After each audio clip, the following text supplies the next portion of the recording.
Hey yo, you already know how it goes. Another Raw in the books, another review for you. Let's get to it. So we got Adam Pearce opening up the show, followed by Io Sky, Bianca Belair, and Rhea Ripley. They all make their way to the ring. As Rhea Ripley's making her way to the ring, Adam Pearce says representing the Judgment Day, which Michael Cole, I was gonna say Adam Cole, baby, which Michael Cole immediately calls out. I thought that was a little bit funny. They're all in the ring. Adam Pearce essentially makes it a triple threat match at WrestleMania. And this is why last weekend, for my last review, I said, what did I say? I believe I said we had a couple triple threat matches already for WrestleMania, because I just had it in my mind that this was gonna be a triple threat. It wasn't official at the time, but it is now. So you know how it goes. Rhea Ripley and Bianca Belair get in each other's face.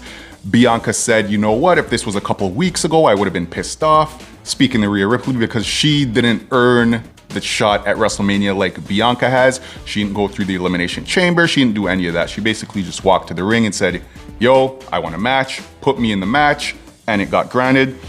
But Bianca said she's cool with that now because she gets to beat Rhea Ripley for the championship.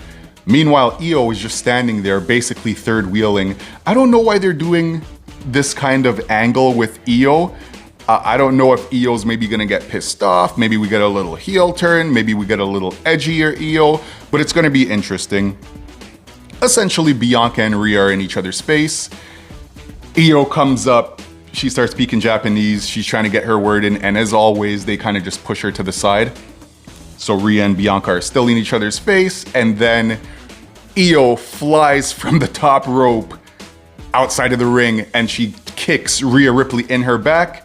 Rhea Ripley kind of nudges Bianca Belair. They stumble into each other. Io's left standing, so we do get a triple threat. Io Sky, Bianca Belair, and Rhea Ripley at WrestleMania for the WWE Women's Championship. Next up, we get a graphic announcing Penta, Finn Balor, Breaker, and Dominic Mysterio. Sorry, let me get that out properly. We get a graphic announcing Penta, Braun Breaker, Finn Balor, and Dominic Mysterio for the Intercontinental Championship. So that's gonna be a four-way. I guess Liv Morgan spoke to the general manager, Adam Pearce, or was it Nick Aldis? She spoke to the general manager and she got Dom, her man, added to the match. Finn is basically backstage. We get a Judgment Day segment. Finn is talking to Dom. He's telling Dominic Mysterio how people don't think he's big time and how he's a fluke and how he's a loser. But don't worry, because I believe in you. I think Finn's talking crap. Nobody said that. Nobody said that. As Finn Balor was talking, Liv Morgan looked like she wanted to absolutely take his head off. That was good work by Liv. Goes to show you don't always have to say something to get your message across. Almost like Paul Heyman. That's what I referenced the last time I mentioned Paul Heyman. So good for Liv Morgan. Next, we get Bayley versus Lyra Valkyria for the Intercontinental Championship. It was a very competitive match. This is the second time these ladies are going one-on-one, so their chemistry is actually phenomenal. You'd think they'd wrestled every night for the past year. Bayley hits this big knee in the match, hits this big knee to Lyra, and her it almost looked like one of those X-ray moves from Mortal Kombat. It looks like she almost drilled her nose into her head. I don't know how she kept on going.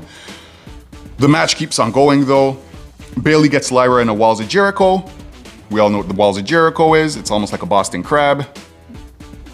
If you don't know what either of those are, I know that description didn't help at all. Basically, she took her legs and bent her in the way the body shouldn't bend. She realizes that Lyra's not gonna tap out. Bayley lets go of the submission. She goes for her finisher. Lyra reverses, 1, 2, 3, and still Intercontinental Champion, Lyra Valkyria. Post-match, Lyra goes for a handshake, and Bayley slaps it away. Bayley leaves the ring. She's still on the apron, she's not fully out of there. I guess she comes to her senses. She's like, you know what, it was a good match. It just so happened that I lost. Let me go back into the ring, and Bayley ends up hugging Lyra. So that was cool. Nothing wrong with a little sportsmanship. Not everybody needs to turn heel on the road to WrestleMania. AJ Styles is in the back. He's getting an interview, and he's interrupted by Karrion Kross. Karrion Kross is basically saying, yo bro, we need a new side of AJ Styles. We need a vicious side. You need to kick Logan Paul's ass because if you lose at WrestleMania, we all lose. And AJ Styles is basically like, yo, bro, what's your obsession with this other AJ Styles? You know what? Next week I got something for you. I'm gonna show you the aggressive side next week. So I'm assuming we got a match between Karrion Kross and AJ Styles. Now, what the hell are we doing with Karrion Kross? I remember he got released from the company and Triple H brought him back and he was like the hottest thing for the past, like for 2 weeks, almost a month, I wanna say. Everybody wanted to see the direction that he was gonna go in. Now this guy's doing what? Just walking backstage, interrupting interviews? It's kind of bizarre. Next, we got American Made versus LWO. There's a spot where LWO, all 3 members, dive outside of the ring, and that was a pretty cool visual. To just clear those ropes, like I've seen a wrestling ring in real life, like I've been to a couple events, and people don't understand how high these ropes are. 2 of them cleared it without holding the ropes, and a 3rd member had to hold it a little bit, but I'm not taking anything away from him. The athleticism that we see from a night in, night out basis from these performers are phenomenal. The match continues, and Grande Americano, he's down in the ring. He gets handed what looks like a piece of metal, I think Michael Cole described it as. He puts it in his mask, so he's at the top rope, he's on the top rope. Rey Mysterio notices what happens. Rey Mysterio jumps on the apron, he gets a headbutt for his efforts. Dragon Lee goes in to capitalize. Dragon Lee doesn't realize what the hell's going on.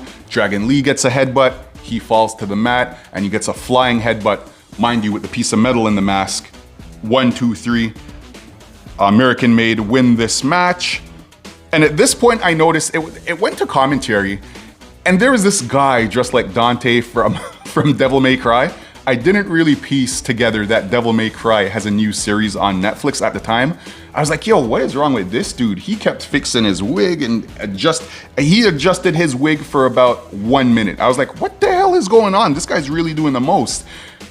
They put a spotlight on him later on in the show, and it turns out it's not just some guy. He's literally the creator of the Netflix show Devil May Cry. I don't know if he created the whole series. I'm gonna have to do some more research on that, or if he just had a big hand in Netflix, but I'm almost certain this was legit the creator of Devil May Cry. So, hey bro, if it works for you, man, do your thing, brother.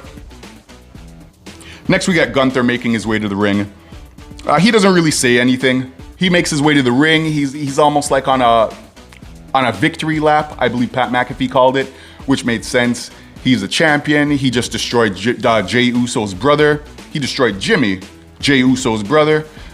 He's walking around the ring. He's smiling. He goes to speak, and immediately Jey Uso's music's hit. So I'm thinking, here we go, here we go. The camera pans out, and it's his normal entry, because Jey Uso enters through the crowd. So it showed him about to enter through the crowd, and what was going through my mind was like, please, dude, don't be dancing. Now is not the time. Now is not the time. It's kind of crazy that he still entered through the crowd, but considering what happened last week, it is what it is. He enters, serious demeanor, all black t-shirt. He has the black Yeet glasses. Everybody's dancing, everybody's eating, except Jey Uso. And I'm like, good, this is exactly what we need. He walks down to the ring. He walks down to the ring, he's serious, he's not dancing. In fact, Gunther was dancing more to his music. Gunther's such a good heel. Oh my goodness, Gunther was there bopping, bopping, bopping, bop. He's smiling. Jey Uso, not a smile on his face. And I'm like, good, what happened last week? No more time for talk. You get in the ring, it's time to throw down. You gotta beat this dude's ass immediately. So what does Jey Uso do when he gets in the ring? He cuts a 2 to 3 minute promo. And I was like, oh, this is so out of place. This promo, Jey Uso gets in the ring, he's talking about family. He's asking Gunther if he has a mom. And I'm like, did I just hear that right? He asked him if he has a mom. He asked if he speaks to his mom, if they talk about family. What do they talk about? He goes, hey, do you know what I tell my mom? My brother is in the hospital, and you know what my mom told me? She asked, why didn't you help him? And Jay's response was, well, because I was afraid of you. And I'm just thinking, dude, you were brawling last week with him. You were there when it happened. You didn't help him because you weren't afraid. You didn't help him because you were zip tied. That's what you should have told your mother. But he keeps going on. And then almost in the scene from, I think it was Home Alone 1, where Kevin looks at the dude who shovels the salt and he goes, "I'm not afraid of you anymore." And I'm like, dude, this is weird. I feel like this promo should have happened before the beatdown. I feel like the promo kind of dragged. There's a time to talk and there's a time to throw hands. When a man beats your brother down and makes you watch and is essentially taking a bloodbath in his blood and making you witness that, it's on sight. There's no time to talk. There's nothing to say. I'm very disappointed he didn't just throw down immediately. He should have put the boots to Gunther. He cuts a promo and then he just leaves. And then you have Michael Cole spinning it on the announce table talking about, "I've never seen Gunther so vulnerable before." And I'm like, am I missing something? So up until this point, Jey Uso has never beaten Gunther. I believe he said he was 0-3 against him. Gunther then beats the hell out of your brother, almost kills him in the ring. And now you're not afraid anymore? Like, this is kind of backwards, no? I feel like he should have had this promo. Gunther should have beat the hell out of Jimmy, put Jimmy out, and then the next time they see each other, they throw fists. But I don't know, man. I'm not a booker. This just felt kind of weird to me. Next, we got New Day versus the War Raiders for the tag team titles. But right after that, we get a quick backstage segment. Rey Mysterio wants to fight Grande Americano at WrestleMania because of what happened earlier. And I kind of laughed when this happened because it's like, up until earlier tonight, Rhea Ripley's WrestleMania future was unsure. She didn't know how she was going to WrestleMania. Randy Orton currently has an uncertain path to WrestleMania. He doesn't know what the hell he's going to be doing at this stage of stages. The showcase of the Immortals, the grandest stage of them all. He has no clue. And then there's Rey Mysterio. He just walks into the general manager's office and he's like, "Hey, I want a match against Grande Americano." And then Adam Pearce is like, "Sure." I'm like, okay. That's all it takes to get a WrestleMania match, eh? Let's go. I see you. Now we get the tag team title match. Nothing really stood out. There was a bit of a weird finish.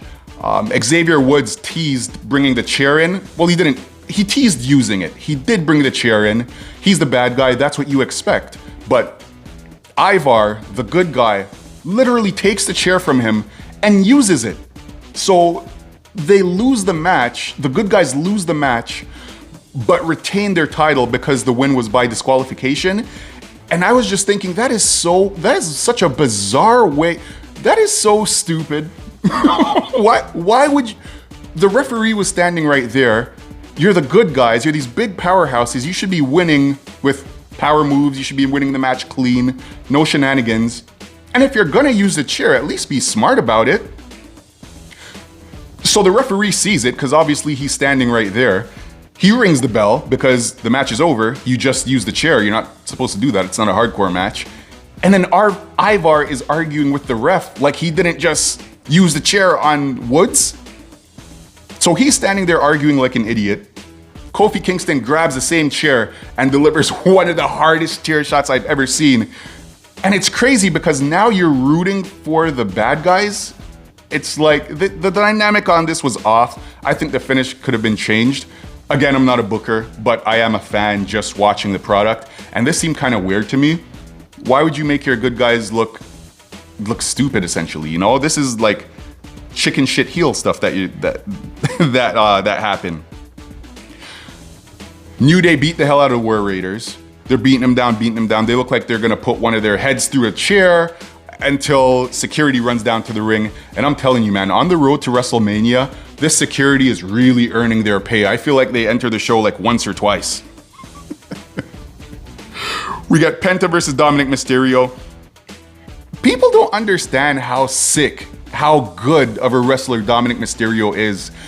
It's literally in his blood. And I was thinking, this guy has only been doing this since the pandemic. His moves are so clean, his motions are so fluent. He hits this wicked Mexican destroyer, which was formerly the Canadian destroyer. I guess depending on who uses it, you just throw your country in front of the name destroyer. So he hits it, it looks cool. This is usually Penta's move.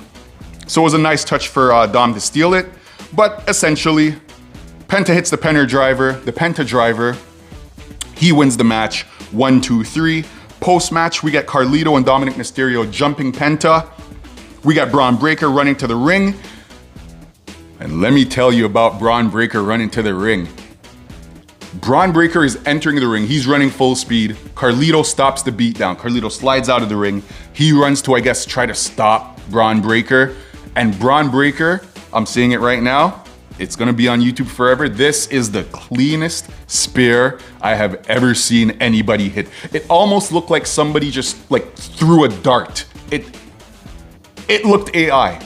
He hit him with the spear and he immediately like bounced off of him. Hey yo, he turned and it was so sick. It was such a nice spear. He goes into the ring, he hits Dominic Mysterio with a spear. He sizes up Penta. There's a little bit of a tease, but I guess not because Penta stood up. He got hit with a spear. Braun Breaker standing tall. Listen to that. I'm not even gonna edit that out. He's left standing tall with his Intercontinental Championship until right behind him you see Finn Balor. He hits him with what looks like a final cut. Finn Balor picks up the Intercontinental Championship. He's posing. Braun Breaker pops right back up. He goes to spear Finn Balor. Finn Balor gets out of the ring.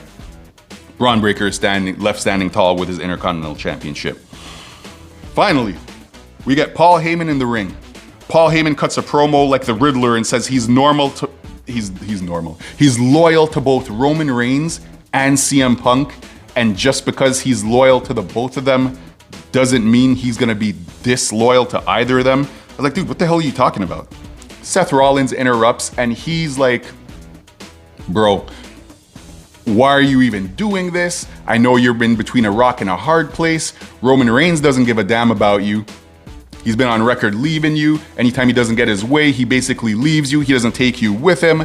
And your best friend, CM Punk, he doesn't give a damn about you either. The only reason he helped you at War Games is because he knew he could ask you for a favor.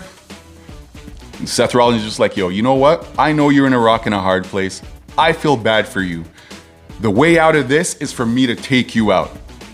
Let me just take you out right now, Paul. Let me give you a nice clean boot to the back of the head. Let me stomp you, and then you're out of here. He starts pushing Paul Heyman, nudging Paul Heyman. So here comes CM Punk to the ring. CM Punk's running like a bat out of hell, like I like to say. That expression is so sick. He runs to the ring, they immediately start brawling. These guys hate each other. Brawling, fists, they're throwing fists. There's a point outside of the ring where CM Punk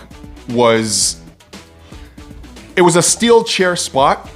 So I believe CM Punk threw Seth Rollins into the steel steps. And so they separated and Seth Rollins is just kind of kneeling over the steel steps. Punk backs up, he goes to stomp Seth. Seth gets the hell out of the way. Seth crawls into the ring, and as Punk goes to chase him, Punk slides under. Seth hits Punk with a clean stomp. Punk is out. Paul Heyman is tending to his homie. He's tending to CM Punk, and Seth Rollins backs up. He runs, he attempts to do the stomp, but he stops himself. And then he goes, so now you owe me a favor. What the hell is going on? Why are there so many favors going on? This is crazy. So now we found out CM Punk's favor is to have Paul Heyman in his corner. We found that out last week. So what could Seth Rollins' favor be now?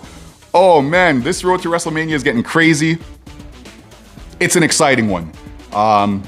That's basically it. I'm not gonna start rambling. I'll let you guys enjoy your night, as will I with mine. And I will see you on Thursday Night Throwdown. And I'm thinking we're gonna do the Elimination Chamber.